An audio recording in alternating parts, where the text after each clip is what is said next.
mechanical room for our AGS greenhouse. Like I said, outside, we've got that climate battery for storing heat. We've got the ground source for pulling heat from the ground.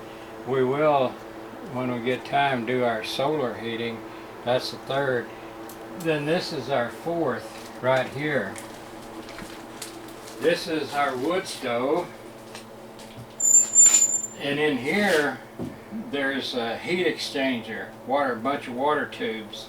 And up here, this is a baffled air box. So the principle here is we're taking heat from the air and the water, as well as the radiant heat in this stove. So you got three ways of capturing heat. Those are just little heat capturers to spread more heat in here. And what we do, we pump water through this stove, and then this goes in. This is a raised floor. You can see it's a foot higher. Okay, we got PEX tubing snaking back and forth all the way through that. So we got hot water running under that floor. Then if you zoom in back here, you can see that pipe down on the floor. Yep. That's coming off of our hot air box. And so same thing, we pump air. The way we got it built under the framing, it forces air to snake its way back and forth all the way and then come out on the opposite end. So we up here high, it gets super hot up there. So as the hot air rises, that fan blows it back down into this box, heats it again, and then after it goes out, it goes into the floor, and it goes over there into that raised floor. On the hot water side of things, we pump the water through the raised floor plus the climate battery. We ran that PEX underground when we built that big concrete box, and the PEX runs back and forth inside of it. So we're heating the climate battery with the sun, with the wood stove, and pumping hot air. I'll show you out there down into it. This pipe right here, it's coming off of that geosource system, which is, like I said, is 50-degree air. But what I did in the winter, Starr's office is super cold, so I was blowing hot air. I've got one of those super fans like that on the inside, and it was sucking hot air out of here. And I just put a flex duct across to her office, and looks kind of Fred Flintstone, but it worked, and pumped 80-degree air in there when it was 50 degrees in her office. So she was loving that. I just reverse it in the summertime.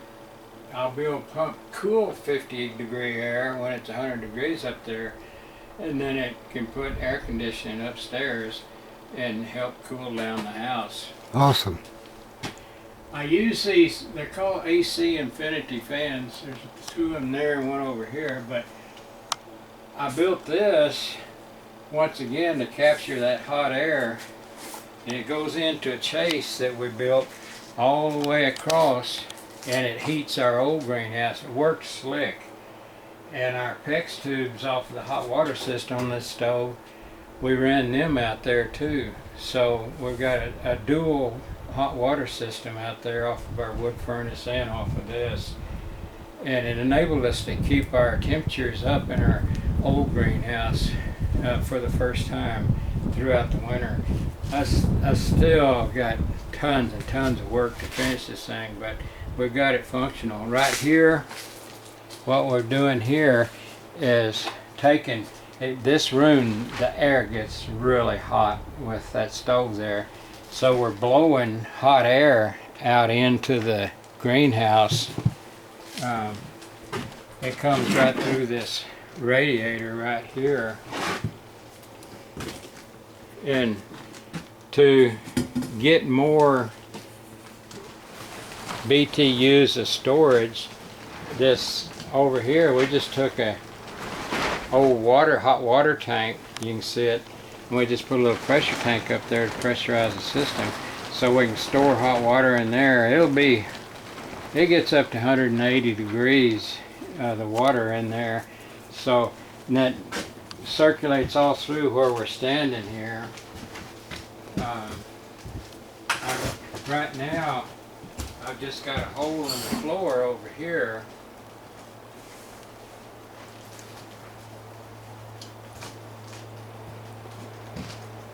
Right down here. You want to come over here, I'll show you something.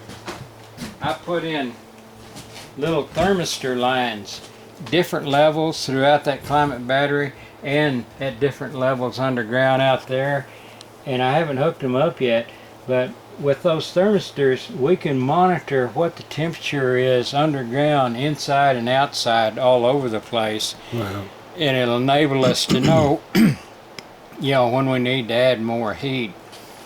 Now I'll show you here, see, on the climate battery, you might want to go around there.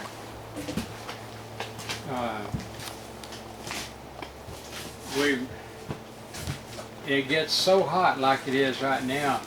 Well, I've got this fan turned off, but if I wanted to pump some of this heat down in that climate battery and heat all those rocks in there, I could just flip this fan on.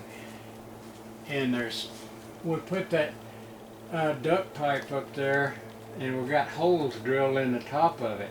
So when this fan kicks on, it sucks all that hot air, pumps it down underground, and I'll show you here. You can see it goes down in there. This is just where, just to be safe, I put a sump pump down in there in case my underground seal leaks in groundwater where we can pump it out. That's what that pipe is. This is a manifold box. There's 6 of those up here, 6 down here. These 6 down here, one of those black fans goes here, blows it outside, it travels through the ground, comes back up here, and then I can route this wherever we need the air for heating or cooling.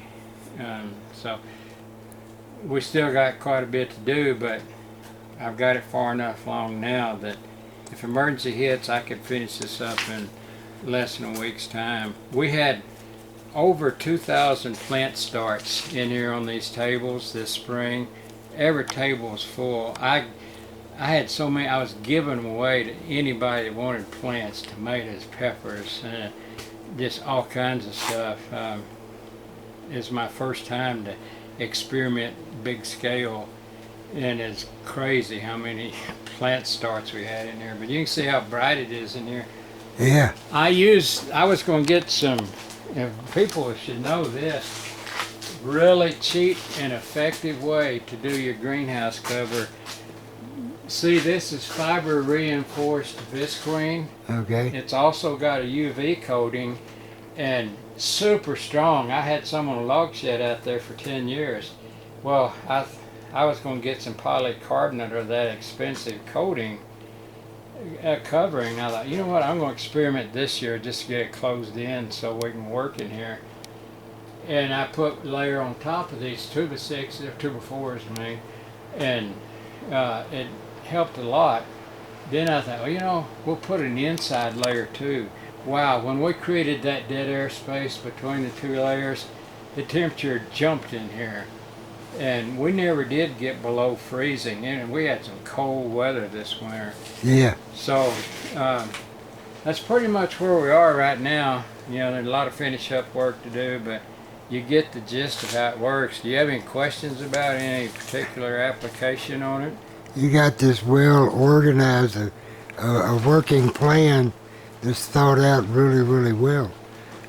Yeah, I think it's going to be great when we get done with it. It did well. I started February 10th starting seeds, and it was still really cold outside. We didn't lose any to cold, and we was just running that wood stove.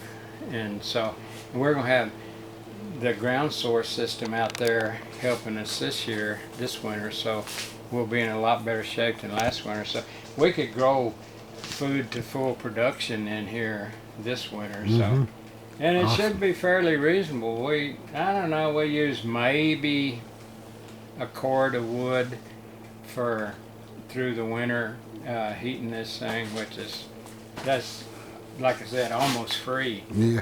Yeah. And in Montana, being able to have a year-round greenhouse, and so we'll have tons of space to raise a lot of plants. I built, I might show you later, some portable aquaponics systems that are really cool. I call them shrimp ponics. We were raising freshwater shrimp and made them out of IBC totes and a framework. And that worked great, but we didn't keep that area warm and they wound up dying off. But I could move those over here. They're portable, we can roll them around. And we might go ahead and do the shrimp again because they wouldn't freeze to death in here like they did in that other shop out there. And we'd be able to grow, you know, you got the water tank in the bottom and the plant tank in the top, and I'll let you get a picture of that. Those turned out pretty cool. Awesome. If you got any more questions, or we can move over to the other one. Oh, here's where the air comes out of the climate battery. I always kept a thermostat on it. You can see when I had my plant starts over there, I ran this flex duct over there to have that heat. Now, see right now, it's cooler. That's what, 74 degrees. The air coming out of that climate battery, cooler than it is in here. But tonight when it gets cold, and the air temperature in here, this will be warmer because it stays more constant temperature than just the ambient air up above. Yeah. So you got ground heat and forced heat in on a bed of rocks that you can work to your advantage any way you need to. Exactly. That's awesome, Jim. Now, I'd given up on our old greenhouse for year-round production until this year, because I had hot water heat, but we kept having failures, pumps or whatever, freezing up the radiator and breaking all the tubes. So I ran the auxiliary PEX heat from this new HES greenhouse in, and it worked great. And right here, you can't see it, but that chase I was telling you I built across, I don't know if I should pull that or not. The hot air comes out here and blows in here, and it really helped keep it above freezing. Right now you hear the heat exhaust fan running. I made a major change in here this year. I got rid of all the dirt in the beds. It was just rotting stuff out. That's our grapes, so we've already harvested them. Over there is blackberries, we already harvested. There's a nectarine tree we put in years ago. Somehow that sucker's so tough, it stayed alive. We never have got much fruit off of it. You see, these grapes are just, they're like the jungle, they're taking over. They've grown from little plants over there, covering everything in here. Now,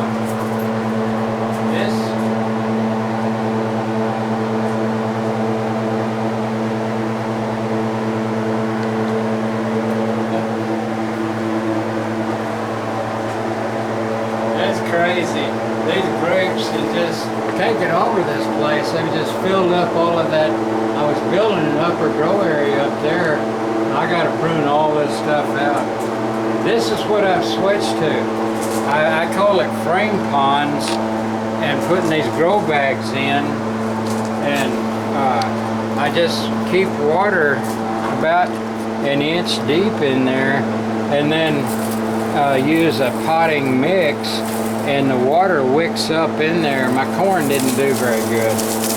That was another one of my many failed experiments, but some of it did.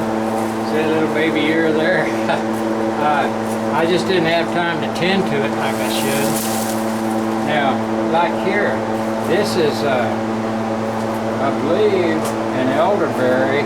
But you see, I haven't given these any attention, and yet they've done just fine. Like here, this is one type. I need to get these planted outside, but they're so forgiving, putting them in little pots like this. This was cyanwood, about that long. And it developed the root system, and as the root system developed, it developed the plant growth on top. So these are going to be powerful trees once we get them out there. These I bought for indoor planting. Lemon and I don't know what else it is. Another lemon. Tangerine. Key lime.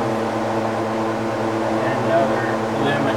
Well, those will stay all the time indoors in the greenhouse for year-round production of citrus fruits. So, the nice thing is, if you don't have time to deal with something, having a system like this, where all you have to do is come out maybe once a week, turn on the hose, put some water in this pond, then they sit there and take care of themselves. I had thousands of plant starts in here. You can see once again I use this, it's called Durascrim, this reinforced poly. You can find it online. It is so useful for so many things, but it made a good watertight pond there that we had. This thing was just packed with these grow bags of plants and also start plants.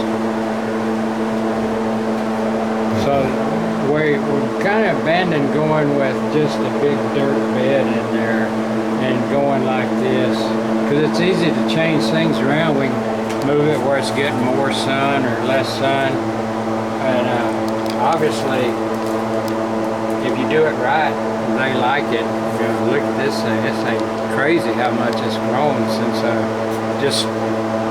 I stuck that stick in there, and that's literally the work I did.